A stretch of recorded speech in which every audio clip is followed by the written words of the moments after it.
देखो last class में हम लोगों ने dynamics of rolling motion start किया था। एक बार फिर से मैं इसको समझा देता हूँ, ठीक है। कई लोगों को डाउट था इसमें। देखो सबसे पहले समझो कि रोलिंग मोशन क्या है।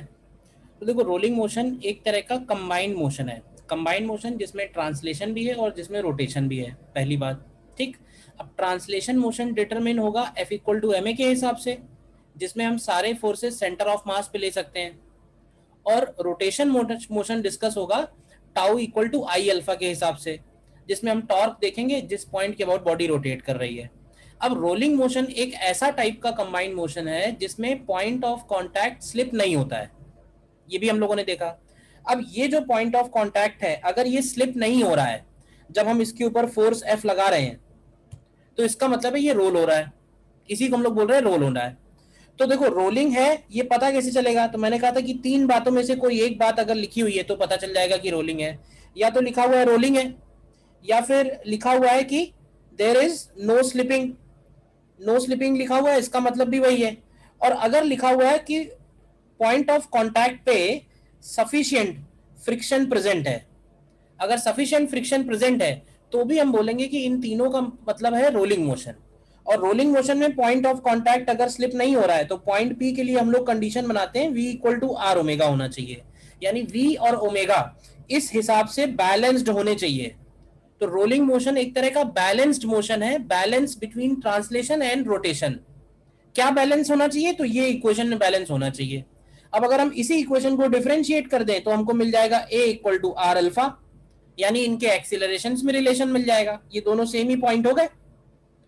अब क्योंकि ये बैलेंस मोशन है और रोलिंग मोशन हो रहा है, तो इसका मतलब है कि कोई ना कोई फोर्स होना चाहिए जो एम ए प्रोवाइड करेगा, कोई ना कोई टॉर्क होना चाहिए जो आई अल्फा के इक्वल होगा। मतलब एक फोर्स होना चाहिए, एक या रिजल्टेंट फोर्स होना चाहिए जो एक्सीलरेशन प्रोवाइड करेगा, टॉर्क होना चाहिए जो अल्फा प्रोवाइड करेगा। अब हमने सबसे पहले डिस्कस किया इस फोर्स के बारे में। अब ये जो फोर्स सेंटर पे लग रहा है, इसके अलावा इसके ऊपर एम लग रहा है, इसके अलावा इसके ऊपर नॉर्मल लग रहा है। लेकिन अगर तुम ध्यान से देखो तो सेंटर के अबाउट इन तीनों में से कोई भी टॉर्क नहीं देगा। तो अल्फा कौन प्रोवाइड करेगा? तो अल्फा प्रोवाइड करने के लिए फ्रिक्शन को पीछे लगना होगा। फ्रिक्शन पीछे क्यों लग रहा है? फ्रिक्शन सपोर्ट्स रोलिंग, ये बात तुम ध्यान रख सकते हो। फ्रिक्शन हमेशा रोलिंग को सपोर्ट करेगा। तो अगर इसकी जरूरत पीछे की तरफ है तो पीछे लगेगा, अगर इसकी जरूरत आगे की तरफ होगी तो आगे लगेगा। अगर हमको इसका डायरेक्शन पता चल जाता है, जैसे कि इस केस में पता चल गया, तो हम इसका डायरेक्शन ले लिया। अगर डायरेक्शन नहीं पता चलेगा तो भी कोई प्रॉब्लम नहीं है, तुम राइट और लेफ्ट में से कहीं भी ले लो और उसके अकॉर्डिंग इक्वेशंस बना लो और सॉल्व कर लो। अब इसके ऊपर कौन कौन से फोर्स हैं? एक्स डायरेक्शन में एक एफ ये है, एक एफ एस ये है, और इसका एक्सीलरेशन ये। तो इसकी इक्वेशन ये क्लियर है सभी को, F minus F S equal to M A. और सेंटर के अबाउट टॉर्क, तो सेंटर के अबाउट टॉर्क कौन देगा? सेंटर के अबाउट टॉर्क इसको एफ एस देगा। तो हम लोग लिखेंगे F S into R equal to I alpha. Alpha को लिख दिया ए बाई आर, क्योंकि बैलेंस्ड रोलिंग मोशन है। तो यहां से हमको ए भी पता चल गया, अल्फा भी पता चल गया और फ्रिक्शन भी पता चल गया। फ्रिक्शन पॉजिटिव निकल के आ रहा है, मतलब जो हमने डायरेक्शन एज्यूम किया है वो करेक्ट डायरेक्शन है।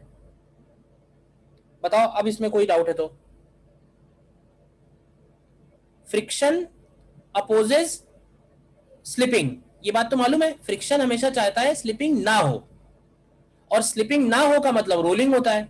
तो इसका मतलब है कि फ्रिक्शन सपोर्ट्स रोलिंग, और फ्रिक्शन रोलिंग को सपोर्ट करने का मतलब ये हुआ कि अगर इसकी जरूरत राइट साइड में रहेगी तो राइट में लगेगा, अगर इसकी जरूरत लेफ्ट में रहेगी जिससे ये क्लॉकवाइज टॉर्क दे तो ये लेफ्ट में लगेगा।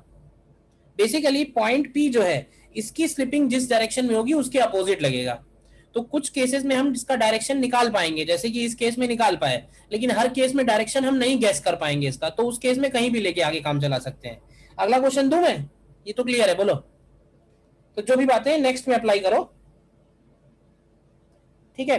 फिर से सेम क्वेश्चन है, क्योंकि है क्या ना, रोलिंग के सारे क्वेश्चन एक जैसे हैं, समझ लो बस, कॉन्सेप्ट एक ही है। मान लेते हैं कि फिर से ये एक सिलेंडर है, एम मास सिलेंडर है, एम मास आर रेडियस, ठीक है। इस बार इसके टॉप मोस्ट पॉइंट पे हमने फोर्स लगाया हुआ है, ध्यान से देखो, एफ फोर्स।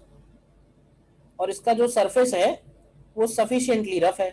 तो सफिशिएंटली रफ का क्या मतलब है बताइए? रोलिंग। सफिशिएंटली रफ का मतलब है रोलिंग। सफिशिएंटली रफ लिखा हो, नो स्लिपिंग लिखा हो या रोलिंग लिखा हो, इन तीनों का मतलब एक ही है।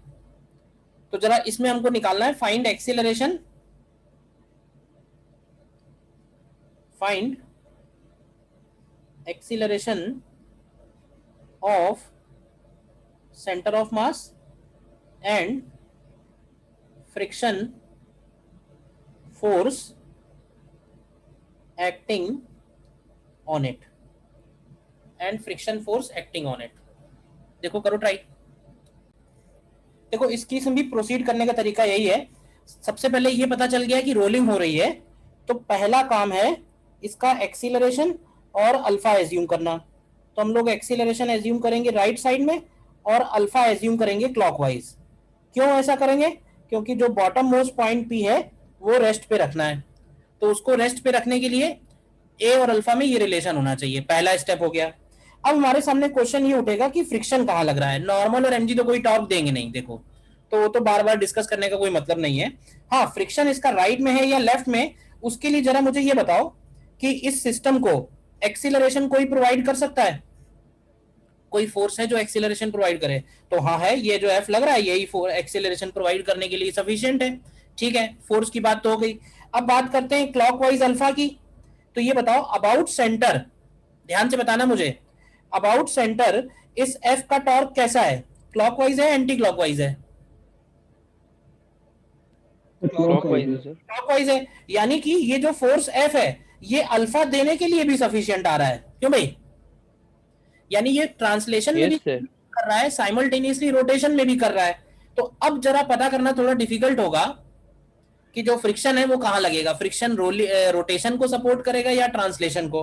तो अब ऐसी स्थिति में मालूम नहीं है कहाँ लगेगा, तो मेरा सजेशन यही कि कहीं भी ले लो। कहीं भी लेने का मतलब है राइट और लेफ्ट में ही कहीं भी लेना, ऊपर नीचे तो नहीं लोगे ना।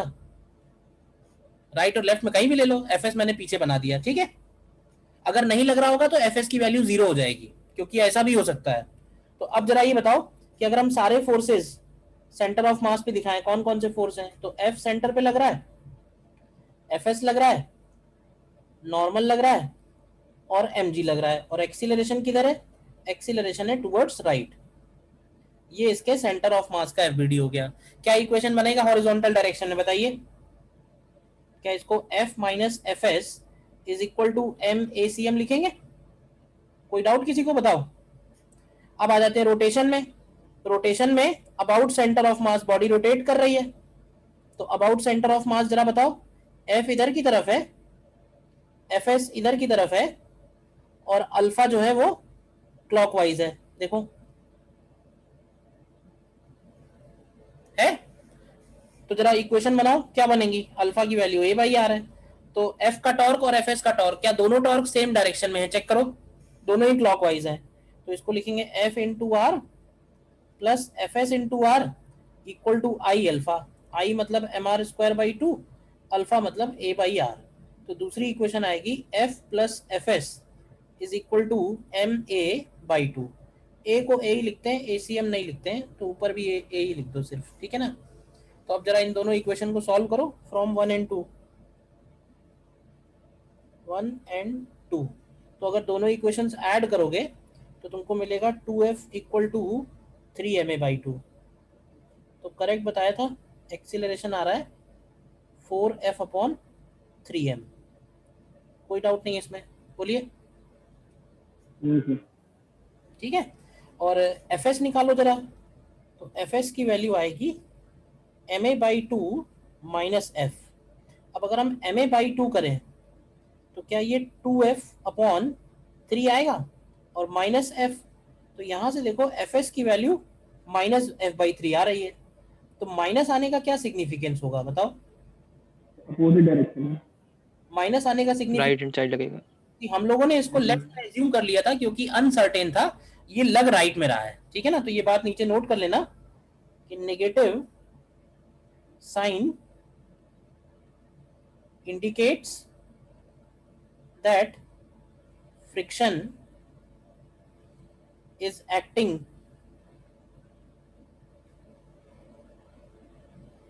towards right। बोलो, क्लियर है पूरा क्वेश्चन? बताइए सभी को। सर हाँ बोलिए।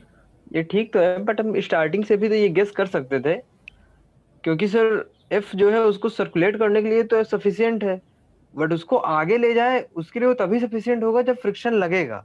ठीक है, जो तुम बोल रहे हो एकदम सही बोल रहे हो। आगे बढ़े।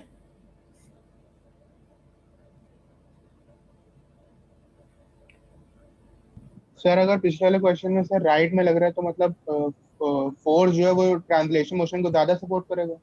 हाँ, एक्चुअली क्या हो रहा होगा ना, हमको एक बैलेंस बना के चलना है, balance between translation and rotation. तो अगर ट्रांसलेशन कम पड़ रहा होता है तो वो राइट में लगने लगेगा, अगर रोटेशन कम पड़ेगा तो वो लेफ्ट में लगने लगेगा।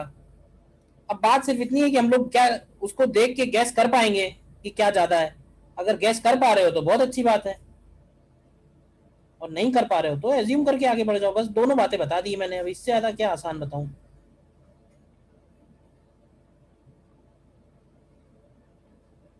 मान लेते हैं कि ये थीटा एंगल पे एक फोर्स लग रहा है, ठीक है। जरा ध्यान से देखना इसको, ये एक स्पूल दिया हुआ है,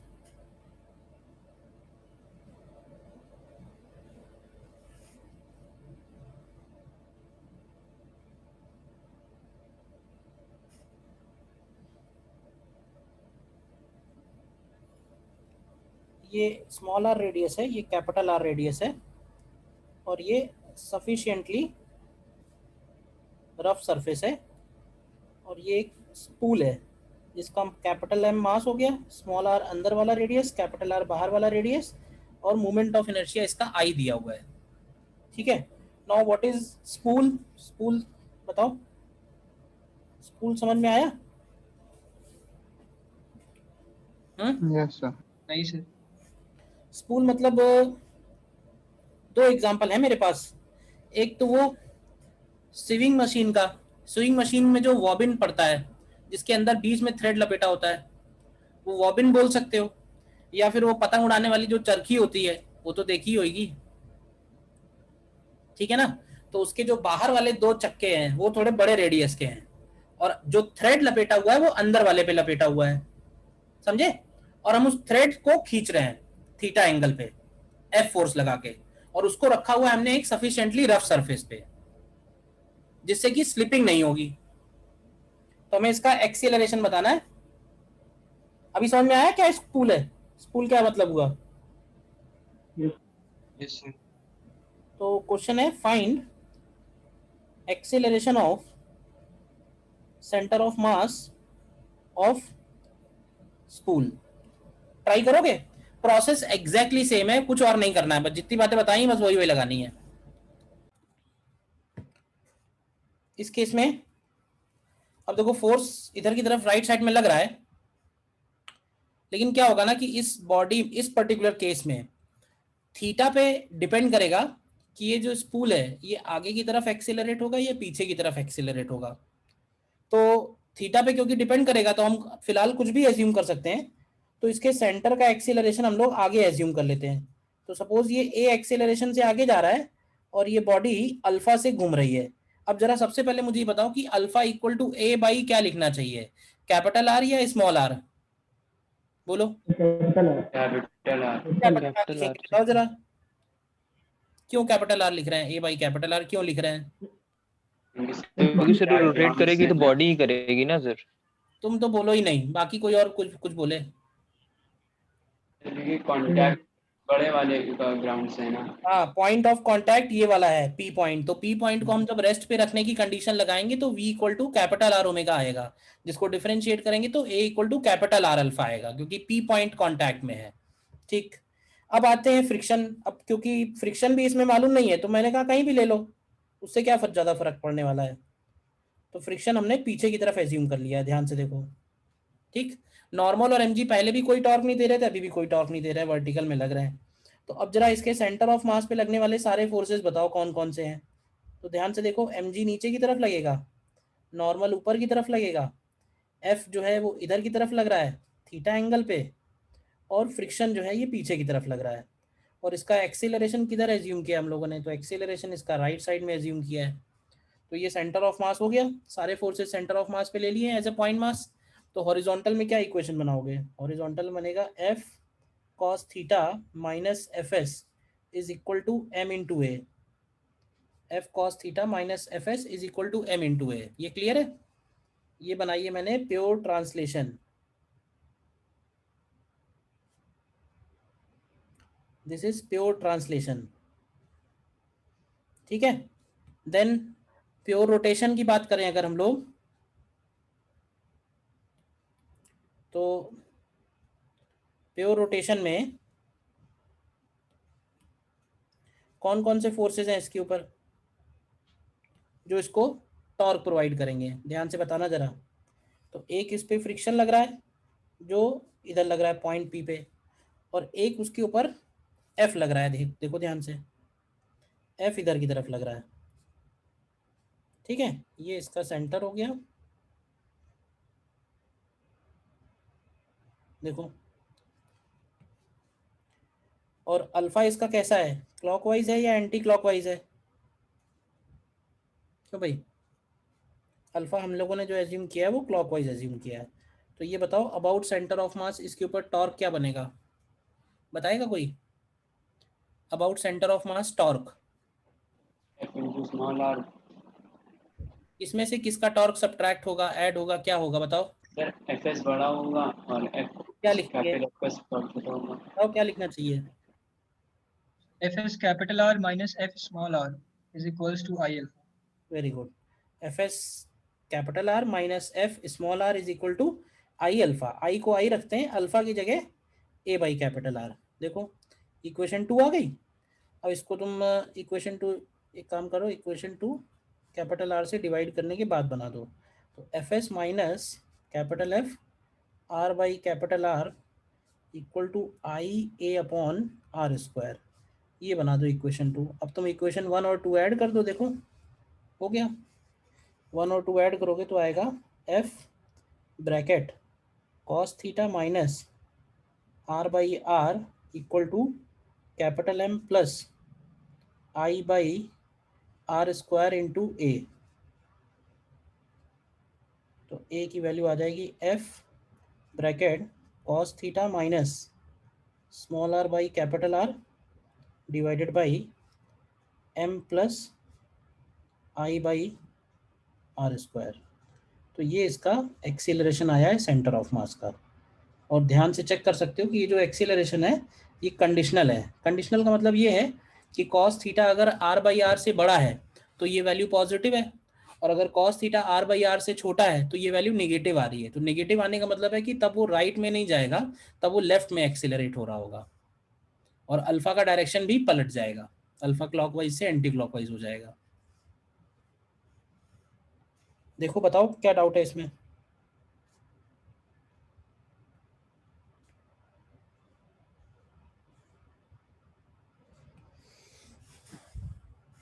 बोलिए।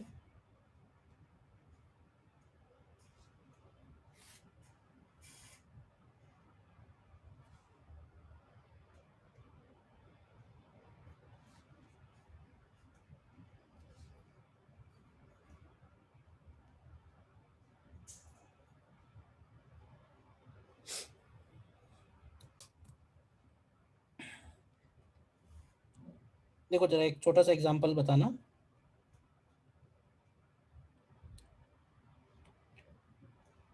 जैसे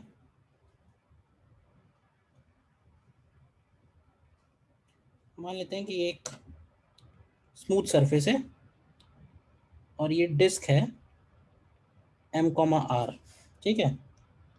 ये इसका सेंटर हो गया, और सेंटर से कुछ डिस्टेंस पे, सेंटर से लेट से एक्स डिस्टेंस पे ये फोर्स एफ लग रहा है, ठीक है। तो हमारा क्वेश्चन ये है, find X such that disc rolls along the surface। Disc rolls along the surface। इस बार सरफेस स्मूथ है, बताओ, इस केस में आंसर r/2 आना चाहिए। देखो अब स्मूथ सरफेस है तो फ्रिक्शन तो लग नहीं रहा है, और रोल कह रहा है तो रोल करा देते हैं। तो रोल कराने का मतलब है कि ए एज्यूम कर लो और अल्फा एज्यूम कर लो, और क्योंकि बॉटम मोस्ट पॉइंट स्लिप नहीं होगा तो अल्फा की वैल्यू लिखेंगे A/R। तो प्योर ट्रांसलेशन में इक्वेशन बनाएंगे F इक्वल टू ma, क्योंकि फ्रिक्शन तो है नहीं। और रोटेशन के लिए अल्फा कौन प्रोवाइड करेगा? सेंटर के अबाउट। तो तुम ध्यान से देखो, सेंटर के अबाउट भी F ही प्रोवाइड कर रहा है, तो इसको लिखेंगे F into X equal to I alpha. I की वैल्यू है mr²/2, अल्फा की वैल्यू है A/R। तो ये इक्वेशन 2 आ जाएगा। इन दोनों इक्वेशन को सॉल्व करोगे तो x की वैल्यू r/2 आएगी। देखो इसका मतलब ये हुआ, इनडायरेक्टली भी अब ध्यान रखना कि अगर हमने डिस्क के ऊपर r/2 पे फोर्स लगाया है, क्यों?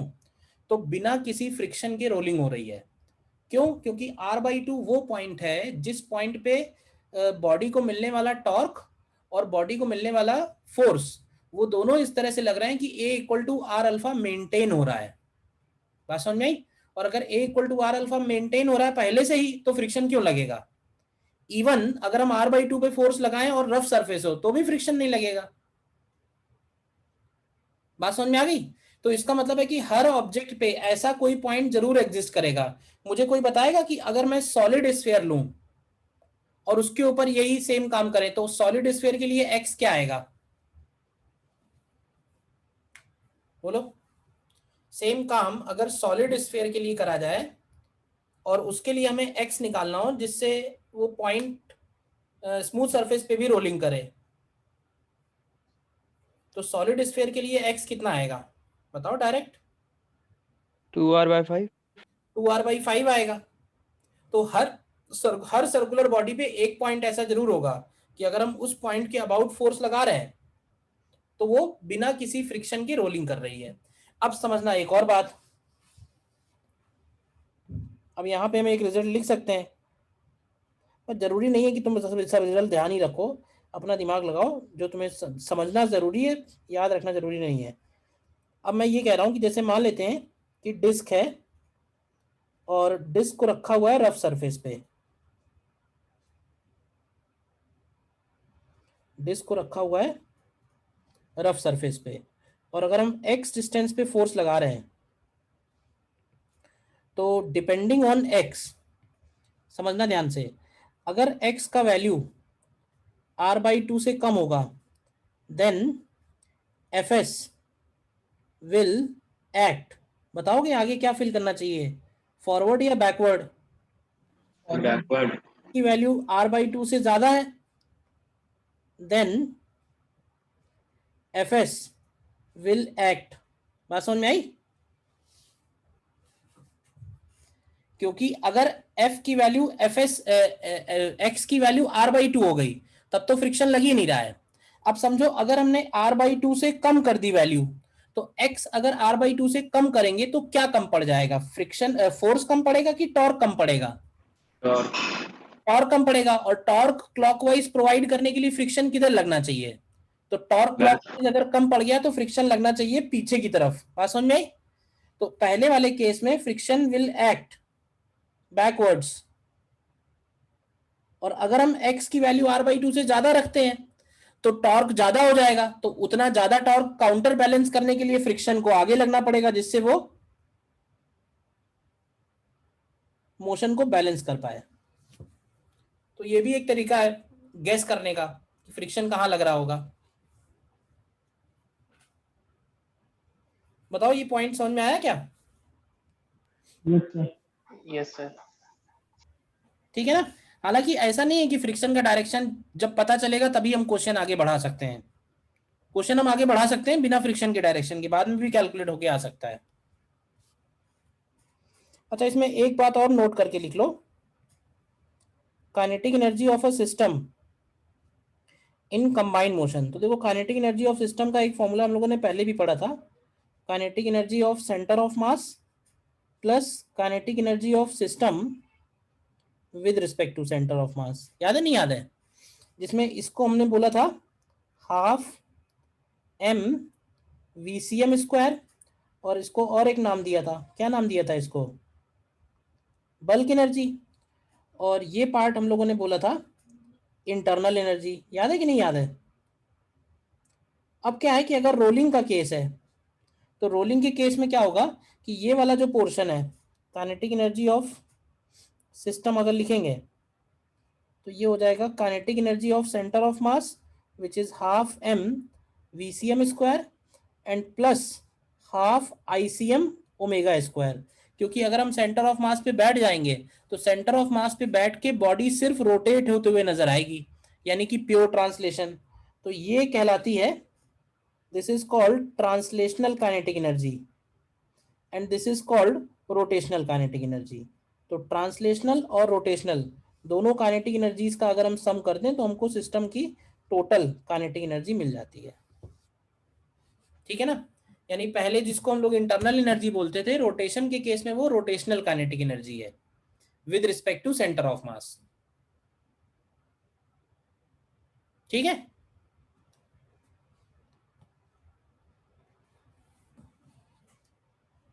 सपोज देखो और एक एग्जांपल करते हैं।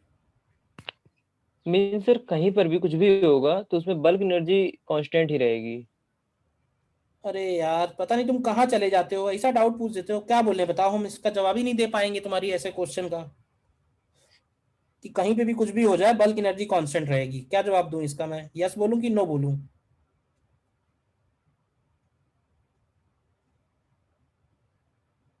अरे अरे अलग अलग क्वेश्चन है, अलग अलग सिचुएशन है, उसमें अलग अलग आंसर आएगा। पता नहीं कैसा डाउट पूछ देते हो।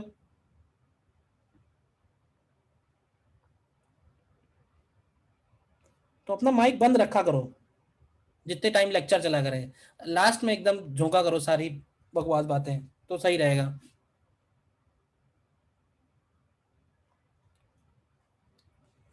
स्फेरिकल बॉडी है ये, और स्फेरिकल बॉडी में रिंग हो गया, डिस्क हो गया, हॉलो स्फेयर हो गया एंड सॉलिड स्फेयर हो गया। ये चार ऑब्जेक्ट्स हैं जिनको हम रफ सरफेस पे, इंक्लाइन प्लेन है h हाइट से रिलीज करने वाले हैं। ध्यान से देखना, ठीक है? थोड़ा साइज छोटा कर लो इसका।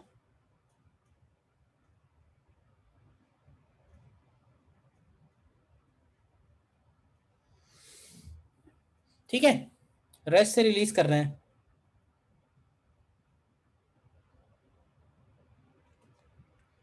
तो हमें निकालना है यहाँ पे,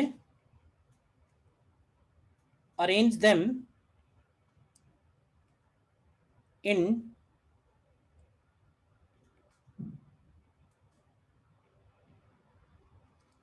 decreasing order of, arrange them in decreasing order of. A part में time taken to reach bottom, B part में, बी पार्ट में rotational kinetic energy at bottom and C part में minimum coefficient of friction required for no slipping, minimum coefficient of friction required for no slipping। देखो करो try. Sufficiently rough का ही case है, ठीक है ना? Surface is sufficiently rough.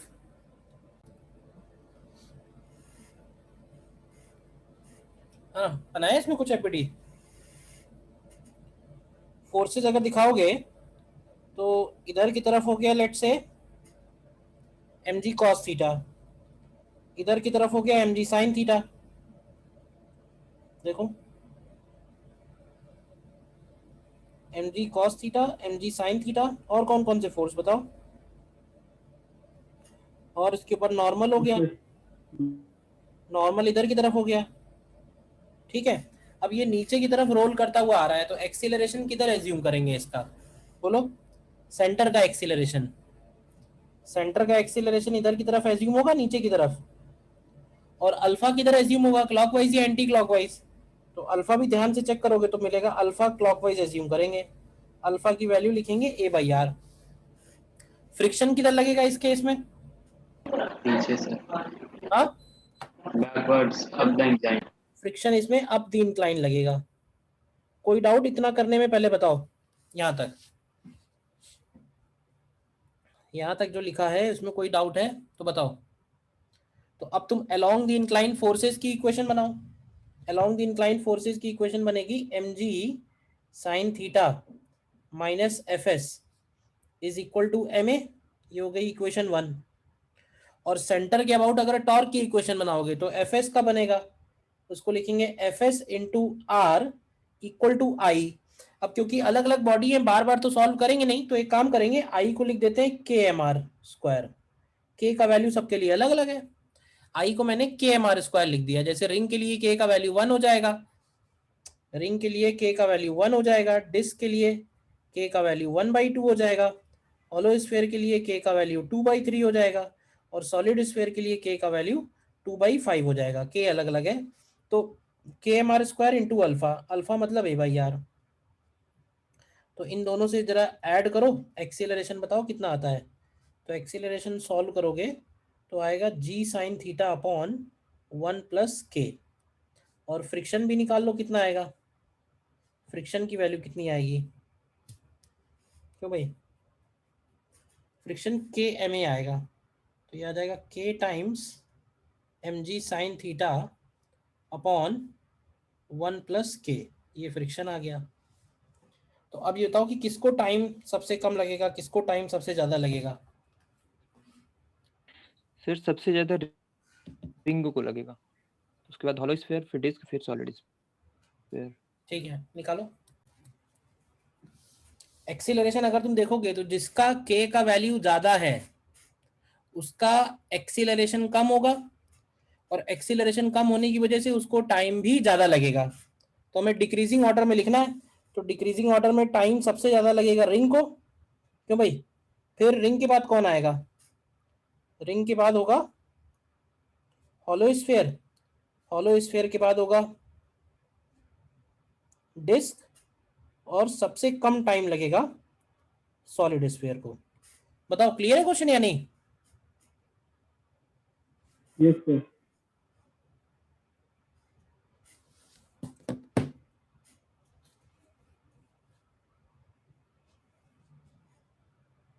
फिर B part में rotational kinetic energy at bottom. अब एक बात समझना ध्यान से,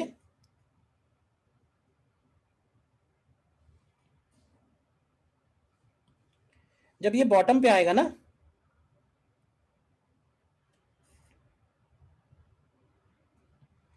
तो बॉटम पे इसके पास ट्रांसलेशनल वेलोसिटी भी होगी और रोटेशनल वेलोसिटी भी होगी। और रोटेशनल वेलोसिटी को हम लोग लिखेंगे V/R, ठीक है। लेकिन एक बात तो पक्की है, क्योंकि सभी को सेम हाइट से छोड़ा गया है, तो बॉटम पे टोटल काइनेटिक एनर्जी सबकी सेम होगी। Total kinetic energy at bottom, total kinetic energy at bottom सभी के लिए सेम होगी, और वो टोटल काइनेटिक एनर्जी होगी mgh। और इस टोटल काइनेटिक एनर्जी में दोनों एनर्जी शामिल है, कौन कौन सी, ट्रांसलेशन वाली भी है इसके अंदर, और इसके अंदर रोटेशन वाली भी है। अब ट्रांसलेशन वाली एनर्जी को लिखेंगे हम लोग हाफ mvcm², और रोटेशन वाली को लिखेंगे हाफ ICM इंटू ω²। अब आई सबका अलग अलग है लेकिन m सबका सेम है, तो एक काम करो, हाफ mvcm² को कंपेयर कर लेते हैं। VCM किसका सबसे ज्यादा होगा बताओ। तो ऐसे बोल सकते हैं कि acceleration is maximum for solid sphere, ठीक है, hence VCM is maximum for solid sphere.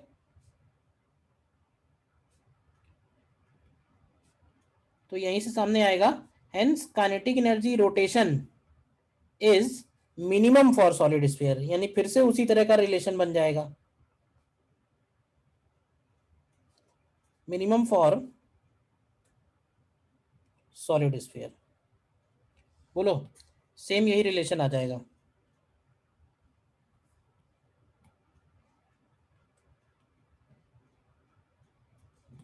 B part का भी।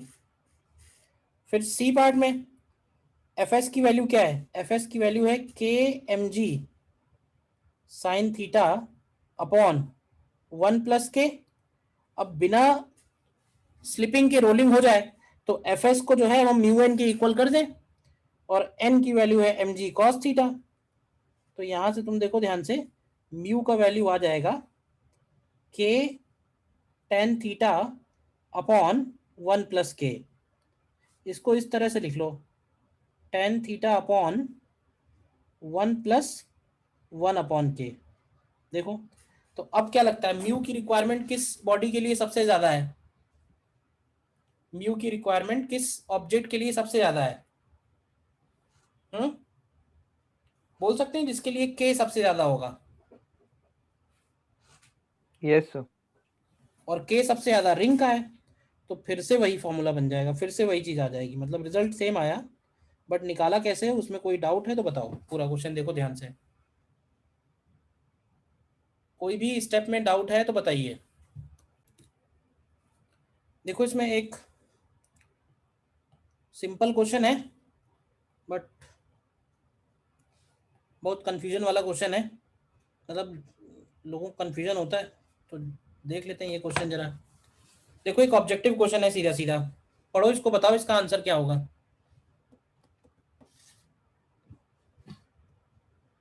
आईआईटी का ही आया हुआ क्वेश्चन है।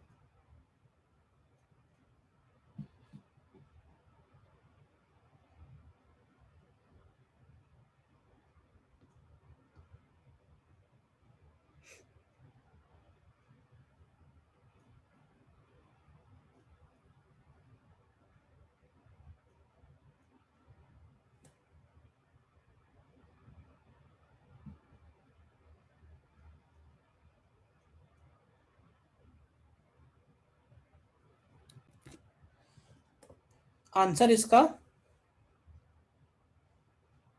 बी ऑप्शन है। आंसर इसका बी ऑप्शन है।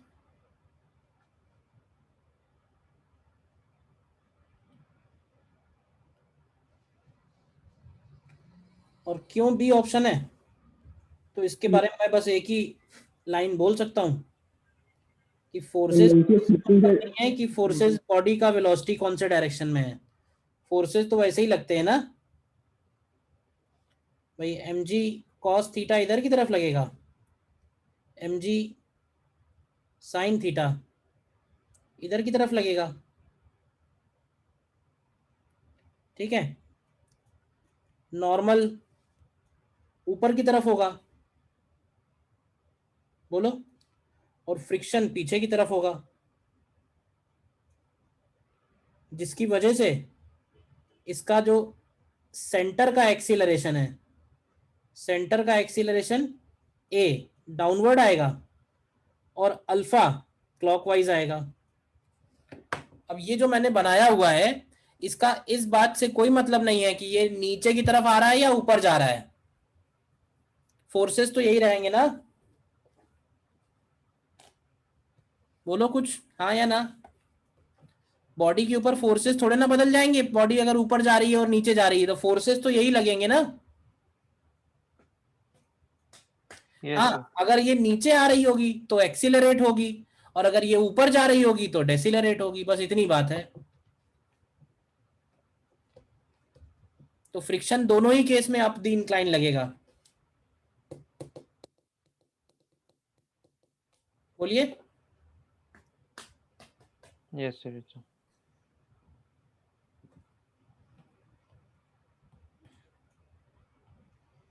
नेक्स्ट देखो, नेक्स्ट क्वेश्चन देखो, ये भी आईआईटी का आया हुआ क्वेश्चन है।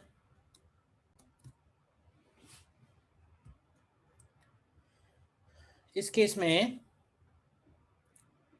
रोलिंग हो रही है अब क्वेश्चन में ये कह रहा है कि जब ये ए और बी दोनों स्फीयर यहाँ बॉटम पे आ रहे हैं तो दोनों का स्पीड सेम है, दोनों का ही स्पीड 3 मीटर पर सेकेंड है। तो ये जो दूसरा वाला स्फीयर है इसका स्टार्टिंग में स्पीड कितना होगा, डिस्क है सॉरी। तो सबसे पहले बताओ कि काइनेटिक एनर्जी ऑफ डिस्क, अगर डिस्क रोल कर रही है तो क्या लिखेंगे। तो अगर डिस्क रोल हो रही है तो इसको लिखेंगे half M V square plus half I. I ध्यान से बताओ कितना होगा डिस्क का, तो डिस्क का आई होगा एम आर स्क्वायर बाई 2 और इंटू ओमेगा स्क्वायर को लिखेंगे V square by R square. तो अगर इसको तुम ध्यान से लिखो तो ये 3/4 एम वी स्क्वायर होगी काइनेटिक एनर्जी ऑफ डिस्क। ये क्लियर है कहां से आया 3/4। और अब तुम इसमें मैकेनिकल एनर्जी कंजर्वेशन लगा दो सीधे सीधे, यूजिंग मैकेनिकल एनर्जी कंजर्वेशन। तो लिखेंगे ये पहली बार लिखेंगे, अब 1/2 एम वी स्क्वायर की जगह 3/4 लिखना है बस। तो पहले वाले के लिए लिखेंगे 3/4 M we one square.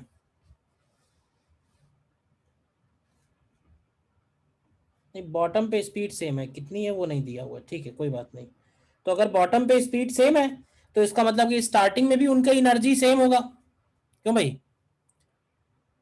Bottom पे if they reach B and C with the same linear speed B and D पे, तो लीनियर स्पीड सेम होने का मतलब है कि दोनों की काइनेटिक एनर्जी वहां पे सेम है।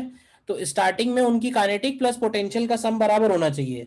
तो स्टार्टिंग में उनकी काइनेटिक होगी half 3/4 M V square plus M G H की जगह 30 लिखेंगे equal to 3/4 M V two square plus M G H की जगह 27 आएगा। तो यहां से सॉल्व करके देखो V2 निकालो कितना आता है, आ जाएगा। फाइनली दोनों का लीनियर स्पीड सेम है तो इसका मतलब है कि फाइनल काइनेटिक एनर्जी सेम है दोनों का, बोलो। तो अगर फाइनल काइनेटिक एनर्जी सेम है तो इसका मतलब स्टार्टिंग का काइनेटिक प्लस पोटेंशियल दोनों का सेम कर दिया है। अब इसका पोटेंशियल निकाला है तो उसमें mg 30 लिया है और इसका पोटेंशियल निकाला है तो इसमें mg 27 लिया है बस। देखो कितना आता है V2 निकाला किसी ने।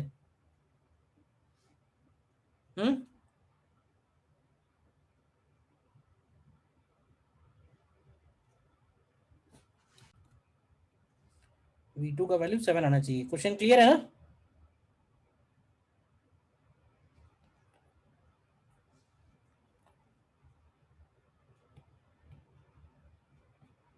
और देखिए उसमें और एक क्वेश्चन,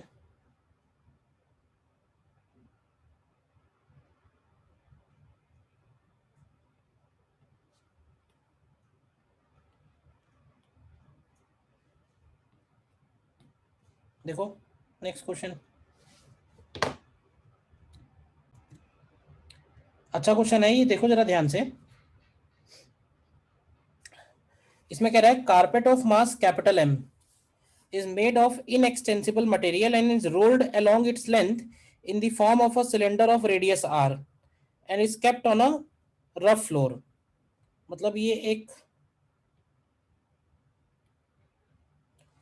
कारपेट है, उसको हमने रोल करके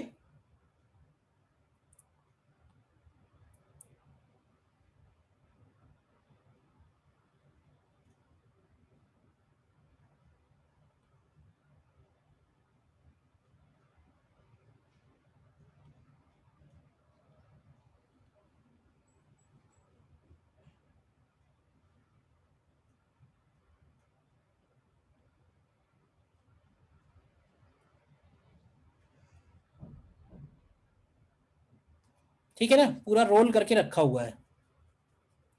और इनिशियली इसका कैपिटल M मास है और R रेडियस है। तो इसका जो सेंटर होगा, इसका सेंटर यहां से कैपिटल R हाइट पे होगा और फिर हमने इसको थोड़ा सा धक्का दे दिया U = 0, ठीक है। और ये अपने आप अनरोल होने लगता है, देखा होगा भाई, क्यों भाई। तो अगर हम इसको देखें कि जब ये अनरोल हुआ है तो अनरोल होते होते कह रहा है कि जब इसका रेडियस आधा बचा है यानी कि रेडियस हो गया इसका r/2, उस वक्त इसके सेंटर का स्पीड क्या है ये निकालना है। तो मुझे पहले ही बताओ कि अगर उसके सेंटर का स्पीड v है तो इसका ओमेगा क्या होगा इस वक्त? क्यों भाई? क्योंकि रोलिंग हो रही है, रोलिंग हो रही है तो बॉटम मोस्ट पॉइंट रेस्ट पे है, यानी पी पॉइंट, स्टार्टिंग में भी एंड में भी। तो ओमेगा को लिखेंगे v/r, लेकिन r की जगह r/2 जाएगा, तो ये 2v/r हो जाएगा एक तरह से। देखो पहले तो ये क्लियर है। दूसरी खास बात ये कि अगर इसका मास m है तो इसका मास कितना होगा? m होगा, कितना होगा? बाकी जो कारपेट है वो यहाँ पे आ गया होगा, समझ गया ना, इतने डिस्टेंस में आ गया होगा, बाकी कारपेट यहाँ आ गया होगा फ्लोर पे, तो इसका मास कितना बचेगा? तो देखो रेडियस अगर इसकी हाफ हो रही है तो इसका मतलब मास इसका 1/4 हो जाएगा। ये भी क्लियर है। तो अब तुम्हें सीधे सीधे एनर्जी कंजर्वेशन लगा देना है, पोटेंशियल एनर्जी का रेफरेंस यहाँ पे ले लेना है। यूजिंग मैकेनिकल एनर्जी कंजर्वेशन, तो स्टार्टिंग में पोटेंशियल एनर्जी mgr लिखेंगे, काइनेटिक 0 लिखेंगे, बाद में potential energy m/4 g r/2 लिखेंगे, और काइनेटिक एनर्जी ध्यान से देखना, काइनेटिक एनर्जी होगी half m v² plus half I कितना बनेगा? तो I बनेगा mr²/2, लेकिन r की जगह r/2, m की जगह m/4, mr²/2 into omega square, और ओमेगा की जगह आएगा 2v/r²। तो ये पूरा सॉल्व करके v निकालना है। तो ये v की वैल्यू ठीक बताइए कितनी आ रही है? √14 GR/3। क्वेश्चन छोटा सा ही है बट ध्यान इसमें बहुत जगह रखना है, बहुत जगह गलती होने की संभावना है। कहाँ कहाँ पे देखो, हर एक पॉइंट पॉइंट बहुत सारे इन्वॉल्व हैं इसमें, लाइन तो एक ही है, एनर्जी कंजर्वेशन। बस बताओ क्या डाउट है? ठीक है, और एक क्वेश्चन और इसमें कर लो, बाकी मेन मेन पॉइंट तो सब बता ही दिए हैं। ये क्वेश्चन ये भी IIT का ही है, देखो